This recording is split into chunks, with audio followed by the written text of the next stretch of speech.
अभी मैं आप लोगों को बताना चाह रही हूँ कि आयोडीमेट्री और आयोडोमेट्री में क्या डिफरेंस है। आयोडीमेट्री जो है ये एक डायरेक्ट मेथड है। डायरेक्ट मेथड में क्या होता है कि हम ब्यूरिट के अंदर जो है, ब्यूरिट के अंदर हम ले रहे हैं sodium thiosulphate Na2S2O3, sodium thiosulphate ले रहे हैं, और फ्लास्क के अंदर हम ले रहे हैं आयोडीन, और इसमें हमने डाल दिया है पोटेशियम आयोडाइड।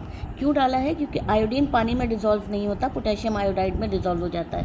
तो जब ये हमारे पास है reducing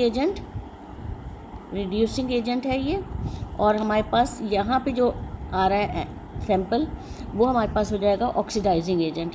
oxidation reduction titration oxidising agent और रिड्यूसिंग एजेंट के दरमियान टाइट्रेशन है, तो इसको हम कहेंगे redox titration. Sodium thiosulphate burette में लेंगे, और फ्लास्क में हम लेंगे पोटेशियम आयोडीन सोल्यूशन लेंगे, और उसके अंदर हम डाल देंगे पोटेशियम आयोडाइड।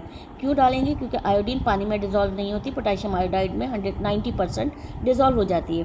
तो इन दोनों की टाइट्रेशन से हमारे पास क्या होगा, ये हमारे पास रिड्यूसिंग एजेंट है, ये ऑक्सीडाइजिंग एजेंट है, तो हमारे पास ये टाइट्रेशन जो है ये कहलाएगी डायरेक्ट टाइट्रेशन।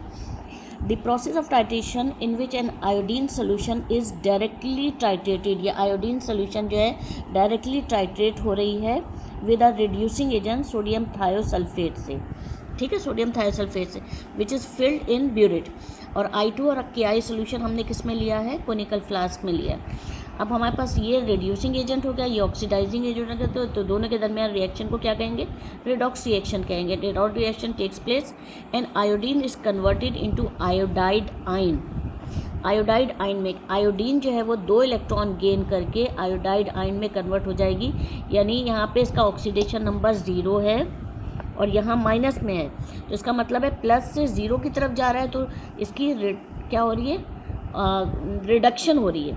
तो यहाँ पे आयोडाइड आयन रिड्यूस होगा, आयोडाइड आयन रिड्यूस होकर हमारे पास आयोडाइड आयन फॉर्म होगा। तो ऐसा रिएक्शन एक रिड्यूसिंग एजेंट और ऑक्सीडाइजिंग एजेंट के दरमियान टाइट्रेशन जिसमें आयोडाइड आयन फॉर्म हो, वो हमारे पास टाइट्रेशन कहलाती है आयोडीमेट्री, ठीक है।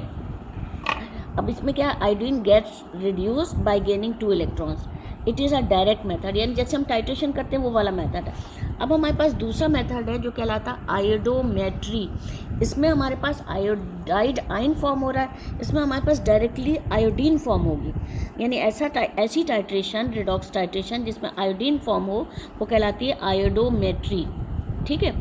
अच्छा, अब इसमें क्या होगा? The process in which iodine is formed, sodium thiosulphate फिर हमारे पास रिड्यूसिंग एजेंट है, उसको हमने ब्यूरिट में ले लिया।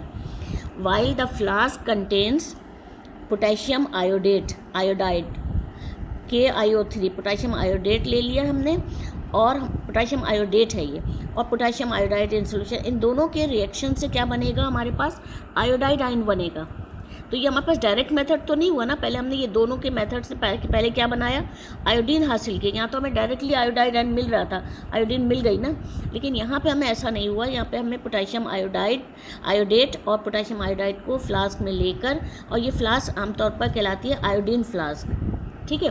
उसमें हमें आयोडीन फ्लास्क नहीं यूज़ करते, इसमें हमें आयोडीन फ्लास्क यूज़ करनी होती है। अब पोटेशियम आयोडाइड और KI जो है वो रिएक्ट करके आयोडाइड आयन बनाएगा। आयोडाइड आयन का मतलब है इसमें 2 इलेक्ट्रॉन एक्स्ट्रा हैं, तो लॉस ऑफ 2 इलेक्ट्रॉन्स हो जाएगा। तो इसमें क्या होगा? लॉस ऑफ इलेक्ट्रॉन्स क्या कहलाता है? ऑक्सीडेशन। यहाँ पे आयोडाइड आयन की ऑक्सीडेशन होगी, ऑक्सीडाइज होगा। वहाँ पे क्या हो रहा है? रिड्यूस हो रहा है, यहाँ पे आयोडाइज होगा, ऑक्सीडाइज होगा, सॉरी। तो it is an indirect method. तो इतना भी आप लिख देंगे तो मेरा ख्याल है बहुत है।